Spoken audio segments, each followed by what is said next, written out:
sumur. Kita akan bersama-sama simak, catat. Ingat ya, hari ini harus kamu lakukan 3 hal. Halo. Ya, tepuk semangat. So.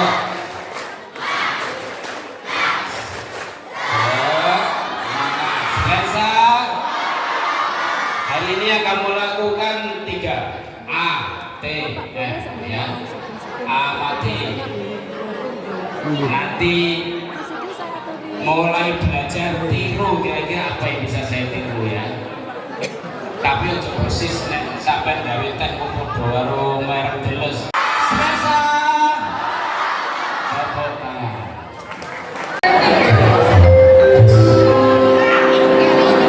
Oke, selesai. Terima kasih sambutannya dari Bapak tercinta kita. Langsung saja kami persilakan narasumber pertama, Bapak Imam Maskun. Sudah siap anak-anak? Sudah siap anak-anak? Oke, sudah sering saya ceritakan ini di kelas. Ketika saya dulu menjadi mahasiswa, dosen saya pernah bertanya, kalian besok ketika sudah menjadi guru, tanyakan dulu ke siswa-siswinya, sudah siap menerima pembelajaran hari ini belum? Ternyata setelah saya menjadi guru, tidak siap, tidak siap, ayo. Kalau ditunggu kalian bilang siap, itu masih nanti. Jadi sekarang adalah ayo, semuanya harus siap. Oke, tepuk tangan untuk Bapak narasumber kita yang pertama. Alhamdulillah, terima kasih kepada teman-teman. Saya panggil teman-teman supaya nanti bisa akrab ya. Jadi sama adik-adik. Bahwa di sini saya perkenalkan dulu. Saya Imam Maskun. Saya alumni SMP 1 Genteng tahun 90. Adik-adik, tahun 90 saya lulus di SMP 1 Genteng. Kemudian melanjutkan di SMA 1 Genteng, kemudian saya melanjutkan lagi di Malang di jurusan seni rupa. Alhamdulillah, saya sekarang ada di Banyuwangi. Saya aslinya adalah asli Temurjo, Kembiritan, SMA Taruna Kekiri. Dan kemudian tahun 97 saya lulus dari Malang. Kemudian saya pulang di Banyuwangi 1 tahun, kemudian kita ke Malang lagi, kemudian kembali lagi ke Banyuwangi. Adik-adik, di sini saya hadir sebagai narasumber from zero to hero. Di sini kita bahwa saya di instruksi itu ada Yayasan Langgar Art yang mengakomodir teman-teman seniman. Di situ kita melaksanakan event yang pertama adalah namanya Artos itu art hosting. Pertama kali adalah pameran yang ada di Gedung Juang, namanya art hosting itu Kembang Langit. Yang kedua adalah Artos menghadirkan lagi namanya Artos Nusantara. Di situ dunia kita untuk di bidang untuk seni dan budaya. Yang pertama, saya akan mengenalkan diri tadi bahwa di sini saya akan berbagi ilmu karena kita ini bukan pewaris ya, perintis. Jadi entrepreneur di sini bahwa kita dengan sederhananya akan saya satu persatu saya kulas. Mohon izin Bu Gusnul, saya lebih nyaman duduk kan enggak apa ya. Jadi sambil kita ngasih teman-teman, ngasih adik-adik apa yang pertama-tama kita harus melakukan, hal yang kiranya nanti akan menjadi hero.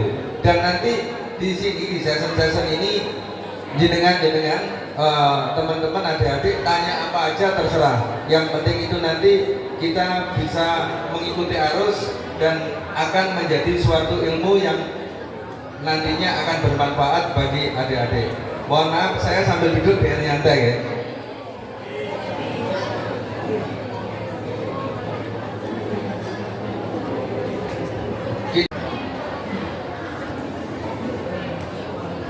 disimak adik-adik dan kalau membaca di proyektor di situ ada pembagian generasi dan pekerjaan impian. Jadi generasi baby boomers itu tahun 46 sampai 64. Jadi di situ pekerjaan impian adalah ASN maupun Polri yang sekarang baju coklat polisi. Dan kedua adalah generasi X.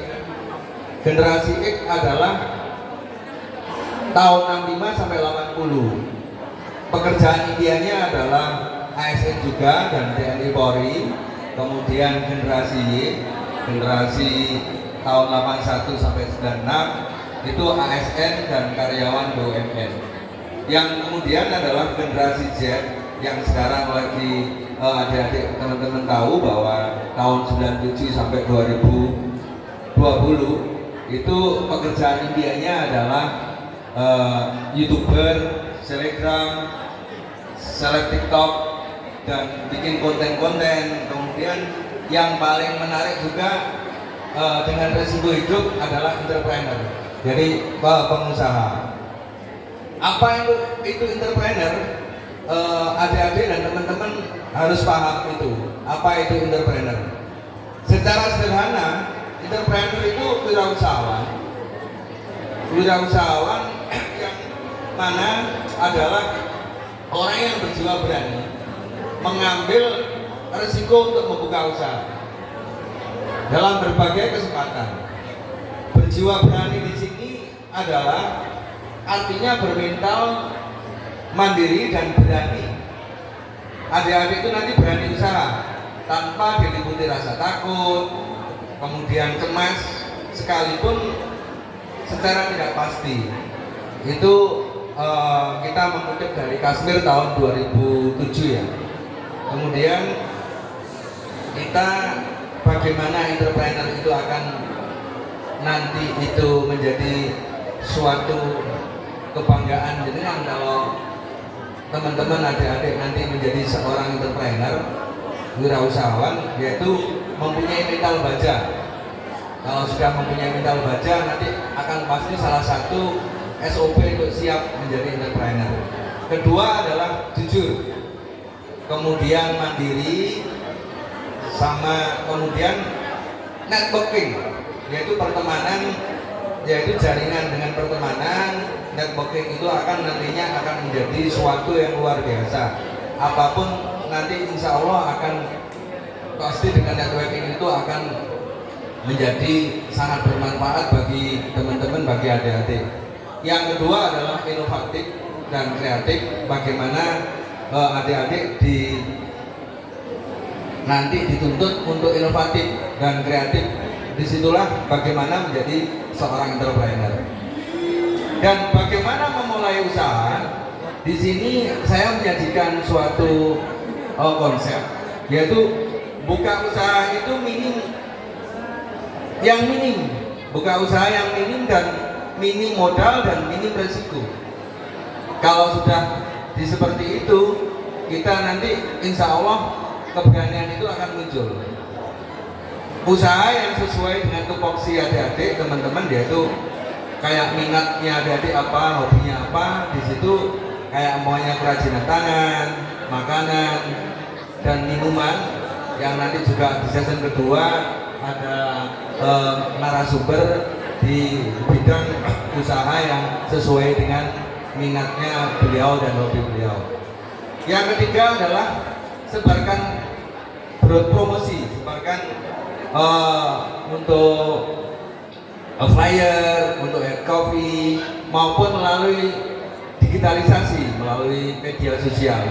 Di sini flyer-flyer ini juga berkompeten sekali, juga nanti itu akan mempengaruhi dengan bagaimana memulai usaha teman-teman melalui dengan berbagai cara seperti flyer, brosur, kemudian media-media sosial yang harusnya nanti itu adalah SOP untuk memulai bidang usaha. Promosi yang lainnya adalah promosi yang bisa dilakukan membagikan produk secara terbatas kepada calon konsumen yang potensial. Di sini penting sekali untuk bagaimana memulai usaha di situ. Yang poin-poin selanjutnya adalah Bila tidak memiliki modal, bisa dropshipper, yaitu menjual foto melalui medsos, yaitu jasa desain, kayak desain grafis, menjadi penulis, vlogger, youtuber, bikin konten-konten lah. Disitulah kita memulai untuk usaha. Bagaimana mempertahankan usaha? Di sini adalah kita berani ambil risiko. Yang kedua adalah memiliki rencana dan tujuan berbisnis. Ketiga, untuk benar-benar nanti mencari inovasi yang baru. Kemudian memanfaatkan teknologi melalui medsos, digitalisasi dan lain-lain, itu adalah salah satu bagaimana kita mempertahankan usaha kita. Kemudian memperluas jaringan, yaitu relasi. Yang tadi saya bilang bahwa relasi itu butuh, dikarenakan dengan adanya relasi itu akan memajukan untuk usaha kita. Kedua adalah memperbarui kemasan melalui packing kemasan, bagaimana kemasannya nanti dalam usaha kita. Ini adalah untuk bagaimana kita akan mempertahankan usaha. Untuk menghambat usaha itu yang nantinya itu yang paling dominan adalah menghambat usaha itu adalah tidak adanya pengalaman. Mohon adik-adik bisa dicermati, disaksikan juga di proyektor. Di situ kita ada slide-slide pentingnya membaca dan memperhatikan apa yang harus kita lakukan nanti, karena kita nanti akan ke depan juga pasti dari ratusan teman-teman ini akan menjadi pengusaha-pengusaha yang one the best. Penghambat usaha tadi adalah, pertama adalah tidak adanya pengalaman. Kedua, untuk menghambat itu jangan sampai ada konflik internal. Jadi konflik internal perusahaan itu akan menghambat sekali, yang mana nantinya itu akan menjadi kunci sukses kita bila mana kita itu melalui konsep-konsep. Jangan sampai ada konflik internal.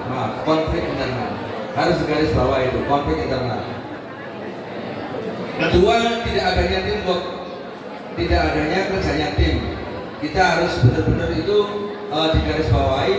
Kita untuk menghambat usaha itu jangan sampai tidak ada teamwork.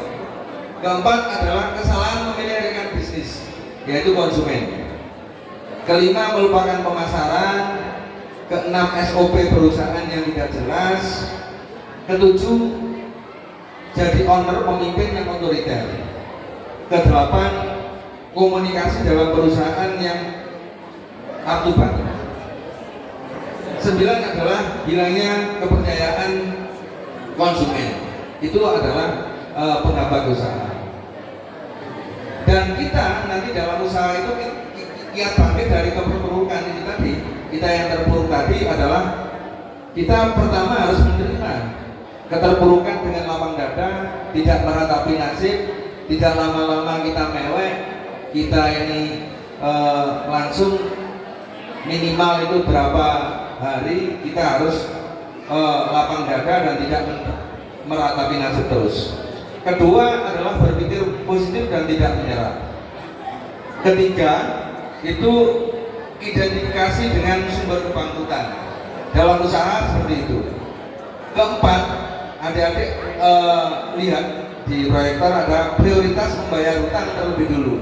Kalau nanti punya hutang, jangan berbuat atau melakukan hal-hal yang harus wajib dulu adalah membayar hutang terlebih dahulu. Kelima adalah melakukan perencanaan keuangan yang lebih baik dan teliti, melakukan suatu konsep perencanaan yang matang untuk kita bangkit dari keterpurukan. Keenam adalah meminta bantuan kepada relasi terdekat yang bisa dipercaya. Nah, bismillah kiat bangkit dari keterpurukan. Kita mengambil kata-kata dari Bob Sadino, teman-teman adik-adik. Bob Sadino adalah bisnismen, motivator Indonesia. Salah satu ini adalah pembuka usaha.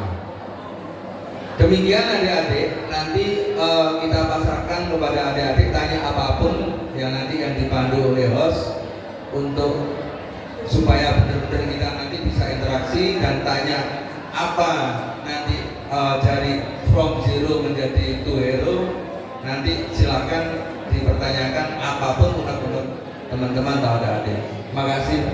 Wassalamualaikum warahmatullahi wabarakatuh. Waalaikumsalam. Ownernya Gen Art, tolong Bapak dijelaskan dulu Gen Art supaya kami kenal. Ini apa saja yang belum tahu Gen Art? Mungkin di antara anak-anak juga ada yang belum tahu. Seperti itu, monggo.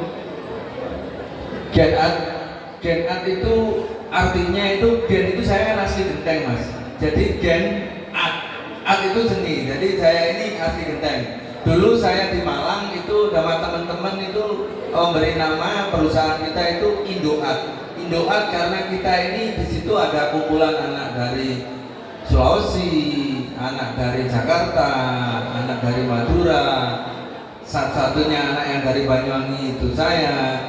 Itu Gen Art itu terinspirasi dengan nama itu karena kita kembali ke kampung, kita kembali ke Banyuwangi, ke Genteng, namanya Gen Art karena saya merasa memiliki saya merasa bahwa saya dari Genteng bisa menjadi seperti ini. Dan Gen Art itu sendiri adalah Gen Art Advertising itu bergerak di bidang periklanan, di percetakan. Jadi di sini saya di samping jadi pengusaha di percetakan, di media untuk percetakan itu ada media promo luar ruang juga di Gen Art. Jadi kalau adik-adik lihat Videotron LED besar-besar, alhamdulillah saya mulai dari Surabaya, dari Juanda sampai Ngurah Rai, mulai tahun 2001 sudah mengenali dunia advertising. Mulai tahun 93 kita kuliah di Malang, 94 kita belum ada komputer, belum ada teknologi yang canggih, kita masih manual, yaitu melalui media-media sablon untuk menjadikan saya jadi besar. Dan kemudian di sini adalah kolaborasi original bakat, yaitu kolaborasi tentang original bakat dengan digitalisasi yang sekarang canggih, dengan adanya printing, dengan adanya LED, itu akan menjadikan suatu perusahaan yang update yang saya kemukakan dari konsep usaha saya tadi. Terima kasih. Jadi begitu Gen Art, penasarannya sudah ternyata dari kata genteng ya. Terinspirasinya Gen tadi itu Genteng Art. Berarti Bapak ada di bidang periklanan ya nak, bukan perikanan. Kapan hari saya sudah sempat ini Bapak di kelas saya. Kebetulan saya adalah wali kelas 8A.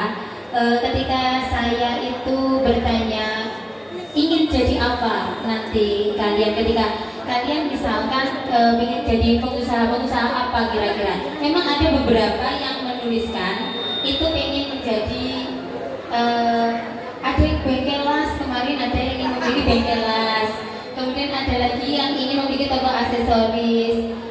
Sepertinya percetakan ada kemarin sempat saya membaca, karena memang waktu di pertemuan yang kemarin itu saya meminta untuk tidak menyebutkan nama dulu, supaya kadang kan anak-anak itu ada rasa izin ya, rasa malu. Jadi coba no name dulu, kemudian tulis impian kalian itu menjadi apa. Kemarin apakah ada yang ingin menjadi, ada kemarin yang ingin memiliki salon saja ada Bapak. Jadi keinginan anak-anak di sini sepertinya beragam. Kalian ini generasi apa toh? Generasi apa?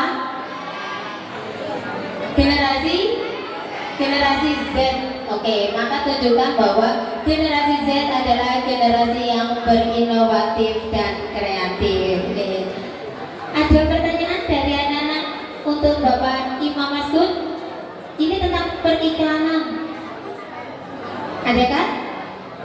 Saya tadi sempat beberapa poin itu Bapak ada kata-kata pertemanan, kemudian ada kata-kata memperluas relasi. Iya, ketika kita membangun sebuah usaha, sepertinya jaringan pertemanan relasi itu Bapak untuk menjelaskan membangun relasi dan pertemanan itu seperti apa? Monggo. Terima kasih kepada teman-teman. Mohon ini nantinya akan sangat berguna, bermanfaat bagi adik-adik, bagi teman wirausahawan. Entrepreneur itu berangkat itu dari satu, berani hidup itu resiko, berani mengambil resiko untuk membuka usaha. Tetapi bila mana pertemanan, networking jaringan itu juga nantinya itu tidak sejauh apa yang kita impikan, itu akan membuat dampak yang luar biasa. Jadi pertemanan itu sangat butuh sekali, dikarenakan pertemanan networking itu nanti akan ketemulah nanti jalan-jalan yang nantinya akan menjadi membesarkan usaha kita. Dengan bahasa sampai nyantai apa akan menjadi motivasi bila mana nanti sampai sudah menjadikan di pikiran sampai punya niat untuk menjadi entrepreneur atau usahawan, itu pasti nantinya SOP-nya yang sangat dibutuhkan adalah networking, jaringan pertemanan di situ. Dan sekali lagi saya di bidang periklanan ini, adik-adik jangan nanti itu putus semangat. Wah, saya harus jadi dokter, saya harus jadi insinyur 1 tahun. Itu untuk hidup gaya hidup. Karena kalau belum tahu apa sih di dunia advertising, di dunia periklanan, kita ini komersial di bidang di situ, kita menyiapkan media luar karena kita berlomba-lomba di sini sekarang ada digitalisasi, ya kita media luar itu harus update dengan adanya LED Videotron yang juga bisa menjadi masukan adik-adik untuk survive, untuk membiayai nantinya ke depan, bisa itu nantinya akan buat healing untuk kebutuhan primer dan lain sebagainya, itu akan tercover. Teman-teman, adik-adik letting saya itu dia sangat menggandrungi hal-hal yang digitalisasi kayak jurusan di advertising itu nantinya kalau dengan jenjang itu di perkuliahan di sarjana itu ada jurusan desain komunikasi visual, karena perusahaan itu pasti butuh atlet-atlet desain-desain untuk nantinya akan membesarkan dan dibutuhkan di situ juga akan menjadi